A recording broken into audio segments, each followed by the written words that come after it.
Oh, hi there. Welcome to the Lexus RX350L video.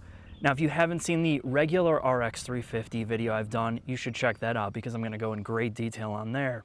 Now, with the L, you're looking at this because you want something that's plus sized. You want something that has more to love, and that's what this is about, all 4 extra inches.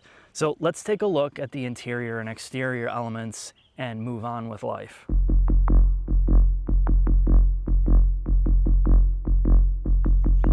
Now, when you look at the exterior of this big boy, there is so much going on in terms of styling. All these lines, all the curves, the plastics, the headlights, the taillights, this monstrous grille. If you're somebody that liked the previous generation RX, well, you might not like this. But if you're somebody that's totally into this, there's so much attention to detail on the interior and exterior, from the seating design, the way the dashboard is sculpted, the way that they've integrated the infotainment screen kind of into the dashboard. It's still kind of stuck on there, but you can tell that they spent a little bit more in terms of design on this.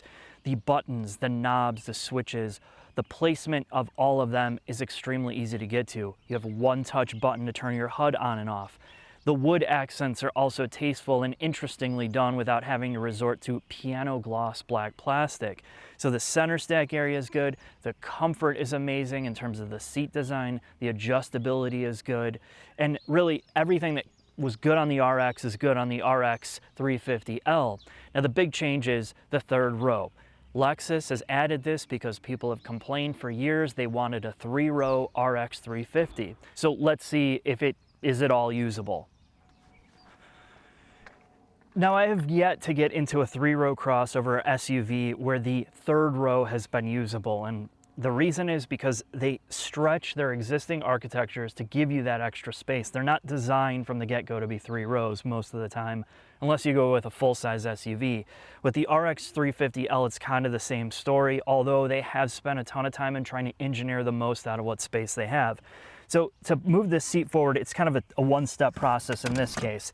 It kind of slides forward and you can kind of limp in the back here, which, you know, once you get back here, it's not too bad, but like I said, you do not want to be an adult and sit back here. It will get so old so fast. Now the rear end, this is why you're buying this, and I want you to sit here and suffer with me. Take a look at how enjoyable it is to wait for this hatch and the seats to go up and down. This is going to put me in a nursing home. I feel like I've wasted about 20 years of my life videoing these seats going up and down and waiting for this hatch to go up and down. It is unbelievably slow. Now, when you look at the mechanical design of these rear seats, even though they're electronic, it is amazing what they've been able to do here. It is such a great design, but I gotta say, I just wish that it had a manual release and some tethers to pull it up and down. It is just such a waste. Now, once you figure all that out and you get all these seats down, just take a look at how immense this space is. And really, after I've thought about it, this is why you buy the 350L over the regular one. You fold the third row seats down and you have a party. In fact, I'm so big in South Dakota, I had a subscriber meet there, and the 3 people I met, I fit them all back here with ease, and they were so excited that I just, you know, drove them around all day and they didn't say a word because they thought I was a loser. Anyway, the mechanical design of folding down the second row seats is also excellent. The only snafu is I don't understand why the HVAC controls are in the third row and the second row passengers are kind of SOL. But hey, that's car design for you. Let's take this in the shop and talk to Turbowski about the technical aspects.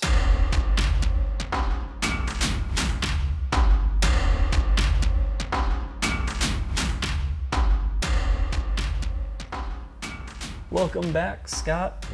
It's good to see you. Yeah, I'm glad to be back from Mexico. Yeah. Looking at some, what the hell are those Dodges called? The Dodge Attitude. Attitudes, yeah. I was checking out some Attitudes. I was going to import one. Yeah, you can import one until they're 25 years old. It's too bad. Well, maybe you can. I don't know. Who cares? You're going to buy one. You're just going to move down there and drive one full time. But we're not here to talk about FCA. We're here to talk about the Lexus RX350L. What's L stand for? Long. Yeah. And it's real long, a whole 4.4 inches longer. Yeah, well, that's about the size of We looked at the RX350 when it came out, the F Sport. and that was back in Shoppe 1. That was a long time ago. It was, and it was winter, and the footage was not very good because I wasn't shooting with premium equipment. So now the viewers are going to get to experience an almost brand new underbody, free of rust, debris, salt. I think this is one of the cleanest ones you've had yet. I know it is. This looks straight out of the freaking showroom. Yeah, thank God for once. So this isn't representative of what you're going to find in like 2 years in the Midwest. Or in 6 months. Yeah. So this is really the same thing as the RX350. They've just made the back end longer. Basically, the C-pillar past is 4 and whatever inches, 4 and some change. 4.4 inches. That's only research I did because I was curious how much longer it was. Okay. So everything in the front is totally the same. You have a V6. This is the all-wheel drive version, and they do offer front-wheel drive, which is unbelievable to me that you would even do that. But if you lived in California or something, yeah, I guess. I mean, is this thing really going to go off-road? No. Even if it did go off-road, are you really going to need all-wheel drive? No, and it's faster when it's front-wheel drive. It shaves off like a half a second to 60. So if you really want to burn down the house with your 8-second 0 to 60, you get the front-wheel drive version. Now, really, everything here is, this looks, despite it looking more budget, strut front suspension, stamp steel everything. There's no aluminum here. There's no adaptive dampers. There's no fancy brakes. The one thing that I'm sure you will agree with is this is super, super simple to get at everything. I mean, then nothing's covered up in the front. I don't see a reason why it should be. But we're not going to go there. Yeah, let's not. But you were saying that this has, I can't believe it has this feature. It has a V6. I know you're totally against that. Not for much longer, I'm sure. Yeah. They're going to kill it for a 1.8 turbo. Probably. And still call it the 350. Yeah, right, yeah. No, it's probably they're going to do some platform sharing with Ford and get that 3-cylinder with cylinder deactivation and throw on a dual-stage CVT. Wouldn't that be the most premium? And some hybrid. Yeah, add on hybrids on top of that. Scott, look at it. Looking at the rear end. You see anything you like? Spare tire. Spare tire is quite portly, but there's something special back here. Look at this. I know. I thought it was part of the control when I first saw it. That is a real aero piece of plastic, and you have double wishbone suspension on the back, Scott. Look at that trailing arm. That thing is premier. This is extremely clean back here, again, because we're looking at a brand new vehicle, and everything is pretty much easy to get to, namely when you increase the rear section of this car by 4 inches. Oof. So now you can really get at things.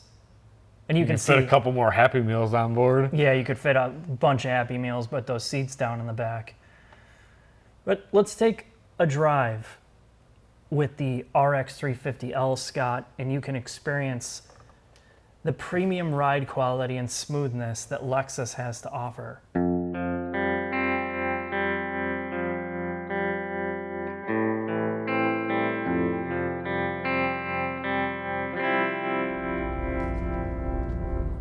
The RX350L. Now, of course, I've already been in the 350, which I've talked about already, and pretty much it's the same identical driving experience. Now with some time removed, being in more SUVs, CUVs, I'm gonna say that this is still one of my favorite SUVs to drive. And one of the primary reasons for that is its level of no-nonsense comfort. It's not trying to be something else. It's not trying to be sporty. It's not trying to be anything other than a luxury cruiser with minimal complication in this class. You don't have adaptive dampers. You don't have a ton of aluminum. You don't have fancy pants engineering all over the car. It's just solid through traditional means. Spray undercoating, panels and asphalt covers to reduce NVH and road noise. You just don't feel a lot when you're driving this. There's no paddle shifters that basically do nothing. It's just kind of free of as many gimmicks as possible. The other huge pro with this is when you mash down the gas,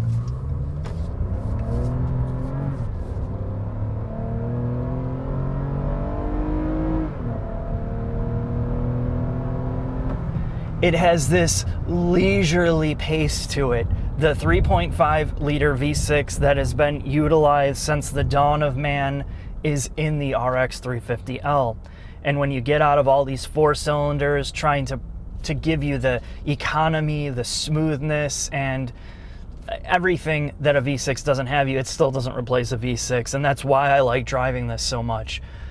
You know, truthfully though, it just doesn't feel that great in here. It sounds good, it feels smooth, it's super refined, but it's not fast. And if you're okay with that, you're okay with just a smooth experience, you're gonna love this engine. Now the front wheel drive version's quicker than the all-wheel drive, but it's such a marginal difference that I think most people aren't even gonna notice that. In here, it's, you know, somewhere in the 8-second 0 to 60 range, which is, you know, not crazy, but the type of people that are gonna buy this are not gonna care about that, and I certainly don't care about it because this literally is one of the better riding SUVs out there. Now, in terms of handling, you know, you get behind the wheel of this thing, and the braking is not that confidence inspiring. You have to get the braking done beforehand because there's so much weight transfer onto the front wheels when you get into it. And it's something you have to adjust to. And again, you're not gonna drive this like a maniac, but it's something to note. All its reflexes are much slower than, you know, a lot of these sportier, pretentious SUVs. When you come to a stop, and you just kind of hammer it. I'm going to put this in sport mode. In sport mode, all it does is kind of keep the transmission in a better state or a quicker state, lower gear. When you nail it from the start,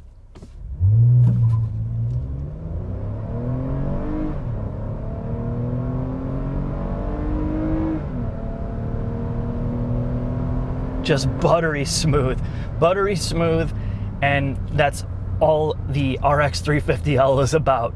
Comfort, refinement, quietness, and just pretty much no gimmicks. Drive it like normal all day. You just put it in drive, you go, and you don't think about anything else. Now, if you're just kind of putting around and feeling more sedate, you want to know that you're getting decent fuel economy. And I'm going to tell you right now, I've driven this thing like an absolute putter. Highway, city combined, I'm getting 22.5 miles per gallon, and that's about the best I've been able to get driving this. So if fuel economy is a huge concern for you, you may not want this. You may, well, you're probably gonna get a little bit better on the front wheel drive version, but if you really need something closer to 30, then the V6 is out of the question here and you're gonna have to go elsewhere. Now, aside from its slow reflexes, its slower transmission response, all those things, I think one thing to note is because you don't have some advanced suspension setup here, you don't have adaptive dampers or air suspension, this thing glides over every pavement surface. It is on the softer side, but it does have difficulty on, you know, pavement that gets more like speed bump like pavement, buckled pavement, chop. It cannot absorb high impacts, like really hard impacts. It just cannot dampen those type of bumps well, and you get this sense of joltiness, this hammering that you get on really bad surfaces. Now, yeah, you can lower the tire pressure a little bit, but that's one weakness where it kind of excels on every other pavement surface. If you're hitting high impacts, you're not going to like it. But overall, you know, this is a sloppy, smooth, you know, comfortable driving experience over everything else. And I think if you can wrap your head around that, if that's what you want, you're gonna love the RX350L. And this is still one of my favorite SUVs, despite it not having any sporty pretensions. I just like it.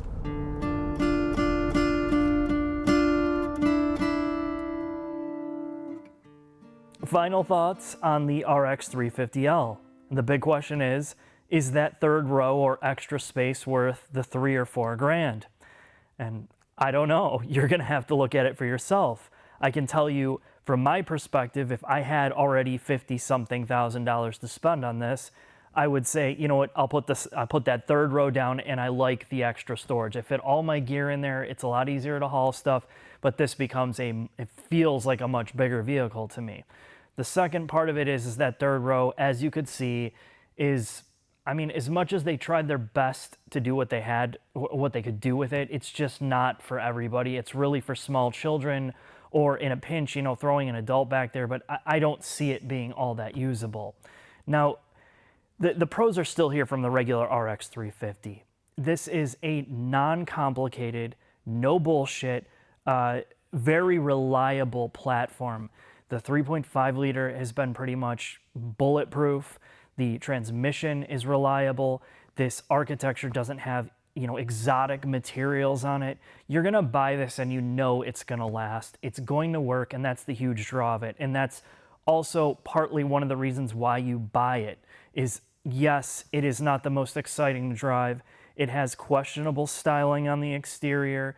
This is not going to, you know, spark any passion. This is not what you're gonna buy as a young adult or somebody that's going through a midlife crisis. This is just that appliance with a little bit of flair, Lexus quality, luxury, and a good ride quality for the most part.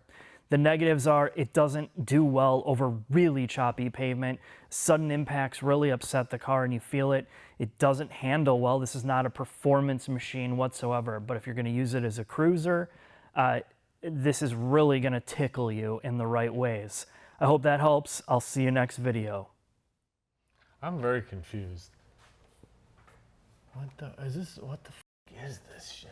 It almost looks like an emergency brake cable, but the f does it It's go? the power, the wire for the electronic parking. They brake. run it all the way over here. Yeah, because running a cable is too much work. Well, I know, but it doesn't look like a parking brake cable. No, it does. It's really thick. It probably used to be. Right, so they probably they just took this spot. Yeah, and reran it.